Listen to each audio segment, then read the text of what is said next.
He believed the danger was outside the gates. He was wrong. It was walking beside him. The guards at the presidential entrance remained alert but calm, unaware that the real threat wasn't beyond the walls, it was already inside, disguised as loyalty. Captain Ibrahim Traoré, president of Burkina Faso, leaned back from his desk in the late-night quiet of his study. He had just finished reading a confidential intelligence report, tense lines about foreign interference, whispers of a plot forming in Abidjan, possibly supported by France, but with no solid proof. Rubbing his tired eyes, he stood and left his chair. As he stepped into the private corridor leading to his quarters, a familiar face appeared. "Late night, cousin?" Ibrahim asked, surprised but unworried. Yacouba Traoré stood tall in his usual black uniform, broad-shouldered, composed, unreadable as always. "I'll walk you to your room," Yacouba said with a small grin. Ibrahim smiled faintly. "Didn't think you were on duty." "Couldn't sleep," Yacouba replied. "Thought I'd stay close. Something feels off lately." Ibrahim nodded. "Yeah, I feel it too." They walked side by side down the dim hallway. The palace was unusually still, no aides, no distant chatter, no echo of radios. The hallway cameras, normally on, were offline for maintenance. Ibrahim didn't know that was a lie. Inside Yacouba's jacket, hidden under a stitched flap, was a silenced pistol, handed to him 2 months earlier during a secret trip to Abidjan, something Ibrahim never learned about. That night, French agents posing as diplomats had cornered him. "We know who you are," they said. "You want a better life? Money, safety, exile? Then do one thing, one clean shot, no witnesses." He hadn't replied then, but he had taken the gun. Now, every step felt heavier. This was his cousin, his commander, the man he had fought beside in the bush. They had bled together, slept in trenches, survived ambushes. But tonight, the moment had come. The hallway was empty. The cameras, disabled by another traitor on the tech team, would capture nothing. It would take 1 second, one shot, and he would be free. As they reached Ibrahim's door, Yacouba slowed. His hand brushed the inside of his jacket. "You all right?" Ibrahim asked. Yacouba hesitated. For an instant, guilt, confusion, or fear flickered in his eyes. "Yeah," he murmured. "Just tired." But his fingers lingered near the gun. This was the point of no return. Ibrahim turned to thank him, then caught it. A flicker in Yacouba's gaze, a subtle shift in stance, the right hand dipping under his jacket, too quick, too focused. The kind of movement you only notice after years of training and trust. Ibrahim reacted instantly. His left hand shot forward, seizing Yacouba's wrist just as the pistol cleared his jacket. The gun slipped and clattered across the marble floor. Yacouba dove, but Ibrahim was faster. He kicked the weapon down the hall, drew his own sidearm, and aimed squarely at his cousin's chest. Silence. Only the faint hum of a ceiling fan filled the air. Yacouba raised his hands slowly, face pale, eyes wide. "Ibrahim, listen, what are you doing?" Ibrahim interrupted, his voice steady and cold. Yacouba's chest heaved. Sweat traced down his face. "I had no choice," he whispered. "They have my sister." Ibrahim's eyes narrowed. "Who?" Yacouba looked away. "Yacouba." Ibrahim said sharply. "Who sent you?" "They're watching everything," Yacouba muttered. "If I talk, they'll kill us both." But it was too late for secrets. The plan had failed. The betrayal was exposed. What Ibrahim didn't yet know was that Yacouba wasn't alone. This wasn't personal. It was part of something larger, a plot conceived not in Burkina Faso, but in a quiet villa in Abidjan. Maps marked, names circled, bribes exchanged, and at the center of it all stood Ibrahim Traoré, the target, the obstacle, the man they feared most. Still holding his weapon steady, Ibrahim studied his cousin. The silence between them was heavy with disbelief. "I trusted you," he said finally, his voice low but firm. "You ate at my table, slept under my roof. I called you my brother." Yacouba's lips trembled. "I know." "Then why?" Yacouba closed his eyes, the memory striking hard. His younger sister, tied to a chair in a basement, crying silently. A man behind the camera spoke in a flat French accent, "You fail us, she dies." "I thought I could delay," Yacouba said weakly. "Warn you at the last second. Find another way." He opened his eyes, guilt pressing down with every word. "But they're already inside." "I was being watched, even inside the palace." Ibrahim's grip tightened. "They didn't send just you," he said. Yacouba nodded slowly. "No. There are others. How many? 3. One in the kitchen, one in communications, and one of your drivers. Ibrahim's jaw hardened. His circle had been breached, his home compromised. How did they reach you? He asked calmly. Yakuba inhaled deeply, ready to tell the truth at last. I crossed into Ivory Coast during leave. 2 French agents intercepted me. They knew everything, my rank, my history, even where my sister studies. They didn't ask, they commanded. They knew I wouldn't refuse, he said quietly. Not with my sister in danger. His voice trembled, not with fear, but with fatigue, the burden of betrayal pressing down. They said you're dangerous. That you're turning Africa into a weapon. That if you free the continent from their control, they'll lose everything. They said you're a threat they can't ignore. Ibrahim let the silence absorb the weight of those words. Then he slowly lowered his weapon. A flick of his wristwatch sent a silent alert. Footsteps echoed through the corridor. 4 elite guards appeared, rifles ready. Without looking away from Yakuba, Ibrahim ordered, take him to the black room. Alive, unharmed. I'll speak to him again in the morning. Yakuba didn't resist. He met Ibrahim's eyes one last time before walking into the shadows. When the guards left, Ibrahim stood alone. He locked the door, leaned against it, and exhaled. His hands trembled, not from fear, but from anger. Not because someone had tried to kill him, but because of who it was. This wasn't just an assassination attempt, it was a warning. No bullets, no explosions. They'd used someone he trusted, someone he cared about. They weren't trying to end his life. They wanted to break his spirit. He crossed the room and opened a drawer. Inside was a red-sealed file marked Operation Serpent. He unsealed it carefully, unfolding a dossier stained with a coffee ring, handwritten notes, rendezvous in Abidjan. Every line, a sign of betrayal. What was once a distant threat had now reached his doorstep. He flipped through the pages until one name stood out, underlined in black ink, General Laurent Brissac, retired French intelligence, off the record, but still active in West Africa. The man who turned Yakuba, and likely the same behind the failed poisoning in Bobo Dioulasso 3 months earlier. This wasn't espionage. It was infiltration. Ibrahim grabbed a secure satellite phone and called Colonel Tapsoba, head of internal intelligence. They've reached the inner circle, he said firmly. Tapsoba's voice came quick. Do you want a sweep? No, Ibrahim replied. I want the entire system torn open. Every name, fingerprint, airwave, and foreign call inside this palace, logged, traced, interrogated, understood. No one leaves. No one sleeps. This is war. He ended the call. Across the border, in a villa near Abidjan, General Brissac received a short encrypted message. The attempt failed. He knows. Brissac didn't flinch. He lit a cigar, leaned back, and looked into the night. So, he murmured as smoke curled upward, he's still alive. He smiled faintly, but not for long. The next morning, the sun rose over Ouagadougou, stretching long shadows across the quiet streets. Inside the presidential palace, dawn brought no calm, only tension. Captain Ibrahim Traoré walked swiftly through the corridors, jaw tight, eyes weary. The assassination attempt still echoed in his thoughts, but there was no time to dwell. The war had already begun. In a secure underground room, his top advisors waited. Signal jammers sealed the space, no signal in or out. Trust was in short supply. Traoré entered without ceremony. We can't trust anyone, he said sharply. My own cousin tried to kill me last night.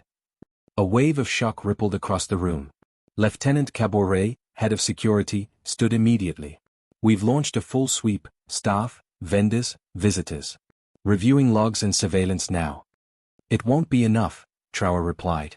They're too deep. Kitchen workers, drivers, communications. By the time we spot them, they're gone. Madame Ouedraogo, his foreign affairs advisor, leaned forward. This isn't just an attack on you. It's an attack on our sovereignty. Exactly, Traoré said. That's why I'm reaching out to Moscow and Beijing. We need technology, cyber and signal intelligence, to trace this to its source. No one objected. The silence said everything. The rules had shifted. In a secluded safe house in Abidjan, General Laurent Brissac gazed through the window at the silent city below. His phone buzzed, revealing a coded message. Traoré is mobilizing. Countermeasures ready. A faint smile crossed his face. On the table beside him lay folders, photos, files, and satellite images, evidence of a vast network. Operatives hidden within West African governments waited for his signal. He lifted a secure phone. The cousin failed, a distorted voice with a French accent said. But the operation continues. The doctor in Bobo is ready. Escalation has begun. Good, Brassic replied, lighting a cigar. He must be broken, not killed. Not yet.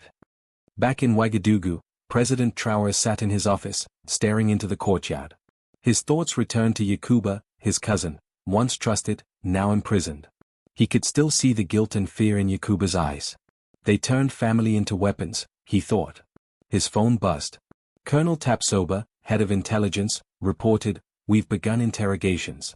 Some are cooperating. Others, not yet, but we're getting closer." Traoré leaned forward. "Find out who disabled the hallway cameras and who warned Yakuba about surveillance." "Yes, sir."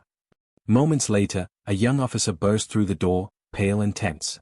"Mr. President, urgent news. We intercepted a live call between Abidjan and a local contact. Code names Serpent and Cobra were used." Traoré's expression hardened. Only a few within the palace knew those names. "They're inside," he said quietly. "They've mapped our operations." He stood, resolve in his eyes. "Then we'll turn the map against them. Feed them false trails. Ghost missions. Let them chase shadows." He looked at his team. "This is no longer defense. From today, we hunt." That night, Captain Ibrahim Traoré worked alone in his office.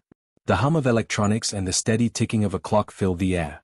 His desk was covered with maps, intercepted calls, and intelligence reports. He picked up a secure phone.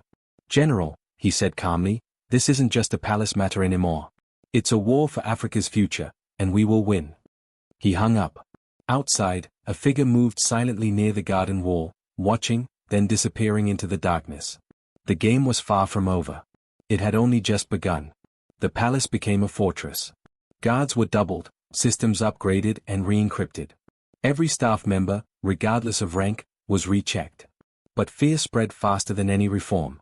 Traoré sensed it in the whispers, the uneasy stares, the sudden silence that followed him into rooms. Something was coming. One evening, his secure phone buzzed again. Operation Serpent compromised. New orders, accelerate. His jaw tightened. France was losing control, and their next move would be swift and direct. The next morning, a black diplomatic car arrived at the palace gates. A senior Ivorian official stepped out, requesting a private audience. Cautious but intrigued, Traoré agreed. Inside a sealed chamber, the man spoke quietly. "I'm not here on official orders. This is personal. The same people who turned Yakuba have placed someone even closer." Traoré's eyes narrowed. "Who?" "Moussa Traoré," the man replied. "Your cousin. Head of your driver unit." The president froze. Moussa, loyal, discreet, trusted for years. Why him? "They want access," the man said grimly. "Motorcade routes, security codes, blind spots, it's all mapped through him. They plan to strike from within." Traoré said nothing, turned, and walked out. "Detain him now." Moussa didn't crack.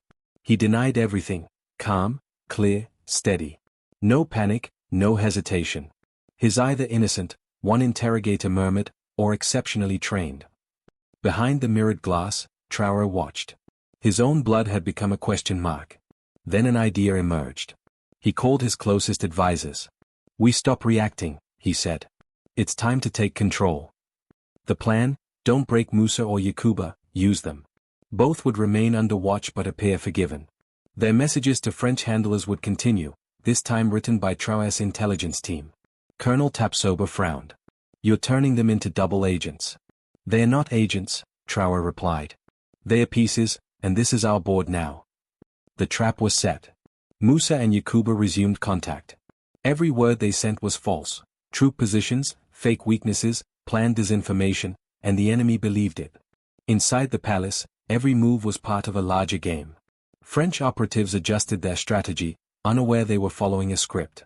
Outside, the world saw calm. Inside, a quiet war was underway, and Captain Ibrahim Traoré was no longer defending. He was hunting. One night, Traoré walked alone through the palace gardens. The rain had just passed. The air smelled of wet earth, and moonlight stretched across the stone paths. That's when he saw Moussa, standing near the hedges, half in shadow, half in light. Their eyes met. No words, no gestures. But everything was understood. This war was no longer political. It was personal. And only one side would walk away. Behind the scenes, the operation advanced. Every message Musa and Yakuba sent was now scripted by Traoré's intelligence team, an intricate web of deception. They spread lies about troop movements, invented internal conflicts, and staged security gaps. The French took the bait. Their handlers demanded more. Send coordinates. Give us names. Who guards the Ray Gate? Each request was met with crafted facades meant to mislead. Meanwhile, Traoré's team traced transmissions, mapping the enemy's network across West Africa, silent, patient, exact. But the weight of betrayal pressed on Musa. One evening, he entered the palace library, a room untouched by surveillance. He closed the door and faced Traoré. "I can't keep doing this," he said quietly. "I'm lying to them, to you, to myself. They promised my family safety if I cooperated. But I feel like I'm being torn apart." Traoré looked at him, not as an asset, but as a friend he'd trusted for years. "We'll protect your family," he said calmly. "But I need you to stay strong. This fight is bigger than us. Bigger than blood." Musa nodded, unsure, but willing. That was enough. In Abidjan, General Laurent Berissac paced his safe house, scanning intercepted messages. He lit a cigar, hands trembling. "They're stalling," he muttered. "Something's off." He ordered immediate action, strike now, before they regroup. But Traoré was ready. Thanks to Musa and Yakuba's false intel, every mercenary movement had been anticipated. When they crossed into Burkina Faso, they walked straight into an ambush. Traoré's forces hit fast, coordinated and relentless. Key operatives were captured, documents seized, names revealed. Proof. Proof of French interference. Proof of betrayal from within. Within hours, the world knew. Burkina President foils foreign plot. Betrayal had turned into victory. A president nearly assassinated by his own cousins had reversed the operation and exposed a colonial shadow network. At the press podium, Traoré spoke without notes. "Colonial shadows will no longer poison Africa's future. We fight with unity, with intelligence, and with courage." Across Africa, people listened. After the failed attack, Traoré's position solidified. His power came not from fear, but from truth. He hadn't just survived, he had exposed the system behind the curtain. Captured agents were handed to international courts. The evidence revealed covert operations spanning the region, dismantling myths of foreign aid and partnership. Inside the palace, Traoré gathered his top advisors. "We've won a battle," he said, "but Africa's fight for dignity continues. We must stop depending on outsiders who call themselves allies but act like masters. We train our own. We defend our own. We rise on our own terms." Around the table, no one disagreed. Musa and Yakuba, once branded traitors, were reassigned. Closely watched, yet trusted to rebuild internal security. They had helped save the nation with the same loyalty they had once betrayed. The world took notice. In quiet intelligence offices abroad, the name Ibrahim Traoré was now spoken with caution. He was no puppet, no placeholder. He was a soldier, a strategist, a survivor. And he had proven one truth: Africa will not be ruled from the outside, ever again. Years later, historians would call this a turning point, not only for Burkina Faso, but for a continent long underestimated. From Dar to Nairobi, in classrooms, camps, and government halls, his name echoed, a warning, a legacy, a promise. Traoré will not kneel. And Africa will not break.